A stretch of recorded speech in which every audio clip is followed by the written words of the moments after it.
ഇന്ന് മീനഭരണി ആയതുകൊണ്ട് ഞങ്ങൾ ഇവിടെ അടുത്തുള്ള കാവിലേക്കൊന്ന് പോവുകയാണേ.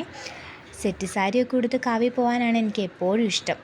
പക്ഷേ ചില സാങ്കേതിക തടസ്സങ്ങൾ കൊണ്ട് ഇന്ന് സാരി ഉടുക്കൽ നടന്നില്ല.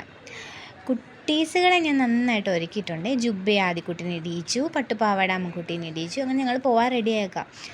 പിള്ളേർക്ക് പിന്നെ ഒരു കുഴപ്പമുണ്ടല്ലോ, നമ്മൾ റെഡി ആയി കഴിയുമ്പോൾ അതിലൊരു പരിശോധനയുണ്ട് എന്താ അതിൻ്റെ ഉള്ളിലുള്ളതെന്ന്. ഇന്ന് നല്ല തിരക്കുണ്ടായിരുന്നു കേട്ടോ. പറ നിറയ്ക്കാനും വഴിപാട് ചെയ്യാനും തൊഴാനൊക്കെ ആയിട്ട് ഒരുപാട് ആൾക്കാർ വന്നിട്ടുണ്ടായിരുന്നേ. അതിൻ്റെ കുറേ അലങ്കാരങ്ങളായി കാണുന്നത്. ഞങ്ങൾ കുറച്ച് വൈകിപ്പോയി. അപ്പോൾ പറയൊക്കെ ഓൾറെഡി എല്ലാവരും നിറച്ച് കഴിഞ്ഞതിൻ്റെയാണ് ഈ കാണുന്നതെല്ലാം.